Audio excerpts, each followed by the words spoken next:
Hai, assalamualaikum warahmatullahi wabarakatuh. Jumpa lagi dengan saya Setiawan Zeni, ya.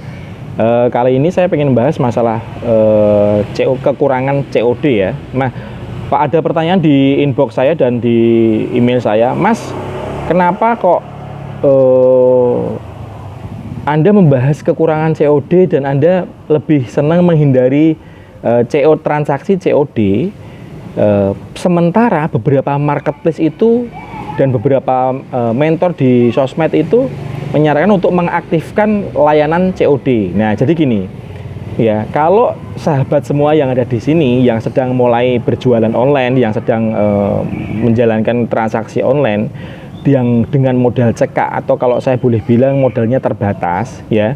Jadi sebaiknya dihindari transaksi COD. Kalau Anda sudah bermodal besar, sudah bermodal medium atau mungkin di atas 50 juta, di atas 100 juta, nah silahkan kalau misalnya pengen dinyalain transaksi COD-nya. Kalau menurut saya, kalau sebagai pebisnis awal, sebagai pemain online awal, sebaiknya dihindari dulu. Kenapa?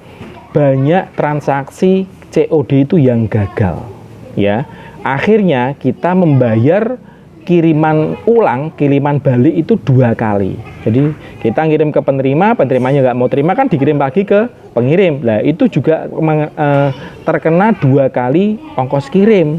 Nah, kalau mungkin kiriman pertama Anda dapat subsidi dari Shopee atau dari Blibli, kiriman waktu balik kan nggak dapat subsidi. Jadi Anda bayar full payment. Nah, di sini Anda akan boncos banyak sekali, ya. Terus kemudian, Mas, berarti kita harus bermodal besar. Jangan buru-buru bermodal besar.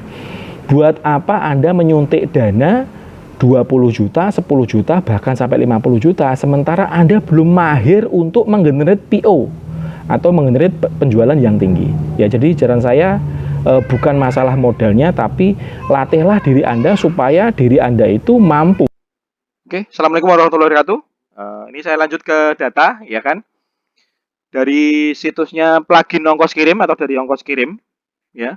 Ini ada 8 toko online yang bisa bayar di tempat atau COD supaya aman. Nah, tapi ini hanya saya gunakan sebagai referensi supaya kita tahu bahwa marketplace mana saja sih yang menggunakan atau mengaktifkan atau punya layanan fitur COD. Nah, ini sahabat bisa lihat di sini adalah ada Shopee, ada Tokped, ada Lazada, Zalora, Blibli, JDID, Bineka, dan Berry Bengkala. Ini per 2020 marketplace ini saja yang eh, bisa menggunakan layanan COD. Sebenarnya ada satu lagi yang namanya stock.co.id, itu juga memberikan layanan COD ya. Cuma mungkin nggak ke capture di situs ini. Ya, jadi saya mau masuk di kekurangan COD. Nah, ini sahabat bisa lihat semuanya ya, kekurangan COD atau cash on delivery. Kenapa? Satu, mudah diretur. Nah, kalau kalau Anda barangnya diretur atau dibatalkan oleh calon pembeli, kondisi kita sebagai penjual yang harus kita hadapi adalah satu, barangnya itu rusak karena pengirimannya ulang. Jadi udah dikirim dari Anda dikirim ke calon pembeli, pembelinya nggak mau atau dibatalin, barangnya kembali lagi ke Anda. Berarti kan 2 kali pengiriman barangnya mudah rusak. Yang kedua adalah rugi packing. Ya kalau packingnya biasa, kalau packingnya pakai bubble wrap, packingnya pakai tambahan kardus karton, packingnya tambah pakai peti pengaman, itu kan berarti Anda rugi di packing. Nah, kemudian yang C adalah rugi waktu untuk pengiriman. Jadi harusnya Anda sudah bisa mencairkan duit Anda gara-gara COD-nya dibatalin, Anda harus ngulang, cari customer baru atau melayani customer baru supaya barangnya laku. Yang keempat adalah laporan stoknya jadi berantakan. Kenapa? Karena misalnya Anda punya 100 pieces barang, kemudian Anda ada 38 atau 48 item transaksi yang dibatalkan, berarti kan Anda hanya bisa menjual sekitar 52 barang saja. Yang lain karena statusnya gantung karena pengiriman balik karena batal COD. Nah, kemudian yang E adalah Anda sebagai penjual menanggung 2 kali biaya kirim. Ingat, kalau logiknya awal, kalau Anda jualannya biasa saja, hanya kirim dan melayani transaksi, tidak mengaktifkan COD, kan Anda tidak menanggung biaya kirim. Yang nanggung biaya kirim kan pembeli. Tapi kalau Anda mengaktifkan COD, kalau dibatalin kan dia nggak bayar sama sekali. Berarti kan kiriman awalnya Anda yang bayar. Lah, waktu dibalikin ke tempat Anda lagi oleh ekspedisi, Anda akan ditagih lagi. Nah, lucunya gini, waktu calon pembelinya menggunakan fitur subsidi pengiriman, baik di Blibli maupun di Shopee, misalnya pengirimannya 57.000, dapat 50.000, dapat subsidi 30.000, jadi kan hanya membayar 20.000. Nah, kalau gagal COD berarti Anda membayar dua-duanya 20.000 plus biaya balik berarti normal 50.000, berarti 70.000. Yuk kita lihat ilustrasinya seperti ini. Ya, ini contoh, ya kan? Boleh COD satu asal stok banyak. Yang kedua, boleh COD asal modal Anda oke. Nah, ini contoh ilustrasi ya. Kenapa saya tidak suka COD? Ini nomornya 3 saya hilangin aja biar gak bingung ya. Kondisinya seperti ini, sahabat. Kalau PO-nya 1, katakanlah ongkirnya 57, subsidi Shopee-nya 35.000, berarti pembeli membayar 22.000. Itu kan kalau normal. Nah, kalau gagal COD, kan 20.000-nya, 22.000-nya yang bayar Anda. Nah, terus waktu kirim balik, 57.000-nya juga yang bayar Anda. Berarti total kiriman balik barang gagal itu Anda menanggung Rp79.000. Itu per satu PO ya.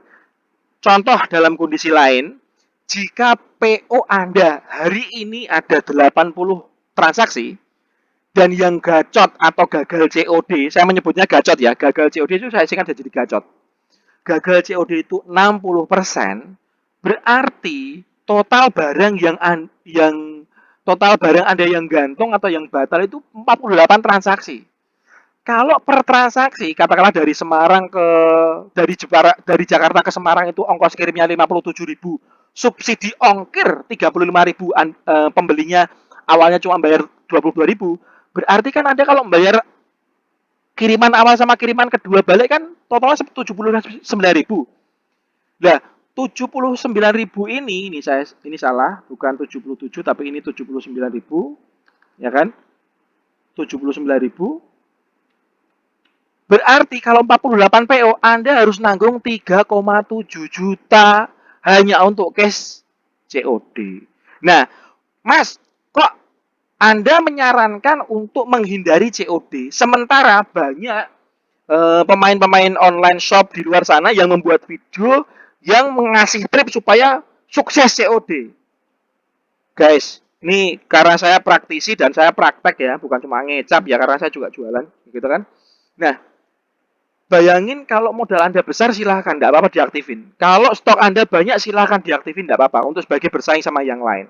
Nah ini nanti saya breakdown kenapa sih marketplace itu menyediakan fasilitas COD. Apa sih manfaatnya dan apa latar belakangnya, nanti kita bedah, ya kan? Nah, jadi kalau misalnya ada YouTuber atau praktisi di tempat lain yang menyarankan bahwa oh kita bisa kok mengawal COD sampai sukses.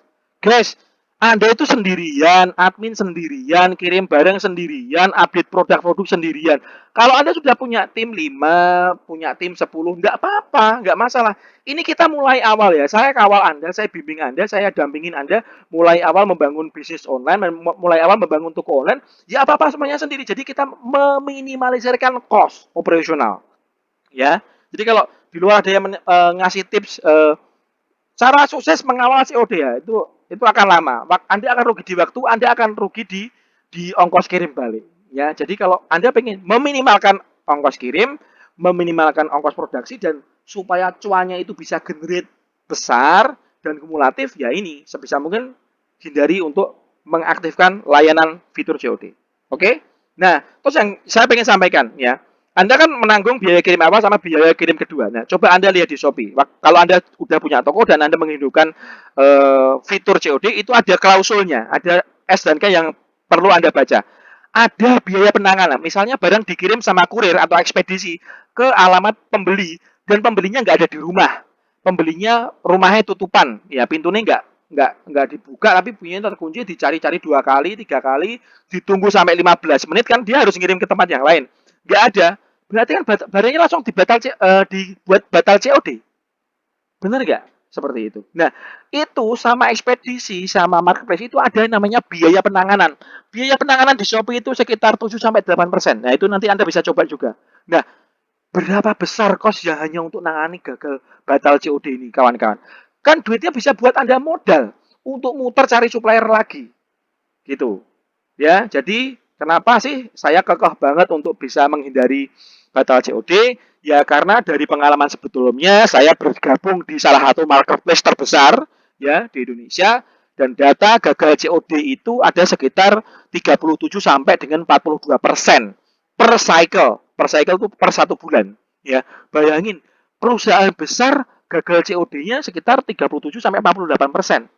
Loh, berarti kerugian dia berapa? Mas, kerugiannya ya miliaran ya. Nah, terus kenapa masih tetap tegak berdiri ya? Karena dia duit investor dan sampai saat ini kan beberapa marketplace memang masih belum bisa make money.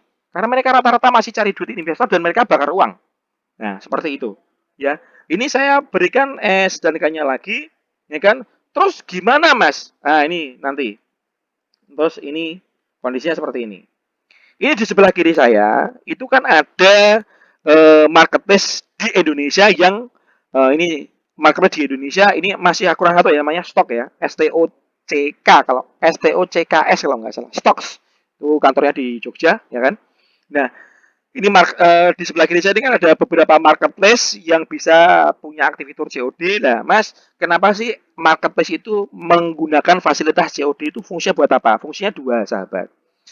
Ya, satu, itu intinya marketplace pengen memberikan jembatan supaya Anda nyaman sebagai penjual dan Anda nyaman sebagai pembeli. Karena marketplace itu di dua sisi. Dia juga pengen men-serve penjual dengan baik, dia juga pengen men-serve atau melayani pembeli dengan baik. Nah, sementara online itu kan gini. Kalau kalau beli barang offline, itu kan Anda sebagai pembeli ya, Anda pengen beli barang. Tokonya misalnya Raja Panci misalnya atau Raja Mangkok misalnya.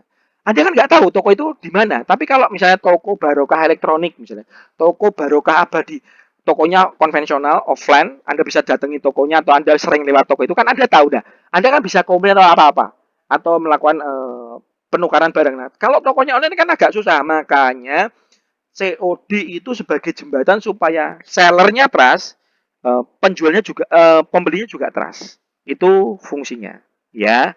Tapi karena ini mengcover dua hal, ya, untuk keuntungan customer dan untuk keuntungan pembeli, saya kok melihat banyak keuntungan di sisi pembeli, bukan banyak keuntungan di sisi penjual. Nah, Mas, apakah nggak ada sama sekali manfaatnya COD untuk sisi penjual? Ada. Manfaatnya di sisi penjual adalah jadi seperti ini. Ada toko, belum punya rating, belum punya review, tokonya baru 2 bulan, kan untuk jualan susah. Tapi dengan adanya fitur COD, bisa jadi orang yang pengen belanja, pengen beli, begitu toko ini lihat tokonya, kok belum ada reviewnya ya, kok belum terjual ya, oh tapi ada fitur COD, ya udah deh aku mau beli. Nah, jadi manfaat untuk penjual adalah tokonya bisa dipercaya walaupun baru 2 bulan registrasi, walaupun baru 2 bulan mendaftar di marketplace. Jadi itu fungsinya hanya untuk trust. Nah, kalau trust saya akan ajari Anda. Contoh seperti ini. Daripada Anda menggunakan COD, mending kayak gini. Satu, tetap menjadi penjual yang baik dan dapat dipercaya, ya. Jadi pastikan ya Anda sudah menjual. Kalau Mas kalau belum ada sama sekali gimana? Tawarkan sama kawan kantor, tawarkan sama saudara, tawarkan sama teman alumni SMA. Yuk tolong dong beli di tempat aku biar bantu review aku. Enggak masalah. Ya itu kan nggak cheat. Ya. Yang kedua adalah terima retur jika memang rusak dari pengiriman. Jadi sampaikan di toko Anda bahwa Anda bersedia menerima retur kalau memang ada kerusakan pengiriman. Makanya dari situ akan membangun trust. Ya. Yang ketiga adalah pastikan barang Anda yang kirim, barang yang Anda kirim itu memang bagus. Sebelum dikirim dicek dulu, difoto dulu, di video dulu, baru bisa gitu kan, sebagai sampel aja, random gitu kan. Nah, yang keempat adalah ganti supplier. Kalau misalnya Anda itu nggak punya stok, Anda beli dari supplier terus Anda jual lagi gitu kan. Kalau sudah 2 kali dikomplain sama customer, tolong segera ganti supplier. Walaupun dia murah, ngapain Anda dikomplain? Dikomplain itu ratingnya jelek loh di sini. Nah, yang kelima, jangan takut untuk ganti rugi barang. Ya, misalnya Mas, saya komplain, barangnya rusak, patah, ini ada coretan, misalnya ini penyok, segera ganti, nggak apa-apa, rugi nggak apa-apa. Ya, waktu Anda ganti, Anda minta tolong, Mbak, ini kan saya rugi, barangnya sudah saya kirim, dan ini saya ganti yang baru. Bisa minta tolong nggak kasih review yang baik, kasih testimoni, kasih video, biar saya nanti upload di toko saya. Bahwa memang saya sudah melayani dengan baik. Nggak apa-apa. Ngemis seperti itu nggak apa-apa. Kan memang Anda sudah mengganti. Itu hanya Anda rugi dong. Tapi dengan testimoni dia, mana tahu bisa menggenerate orang-orang lain yang akhirnya mau beli di tempat Anda. Ya, itu dari saya. Ya, jadi nggak usah menggunakan COD, tapi gunakan review, gunakan bintang, minta tolong teman, minta tolong teman alumni buat beli di toko Anda, dan minta untuk kasih review yang baik. Eh, nanti pasti akan orang akan trust untuk belanja di toko Anda. Selamat cuan. Assalamualaikum warahmatullahi wabarakatuh. Ciao.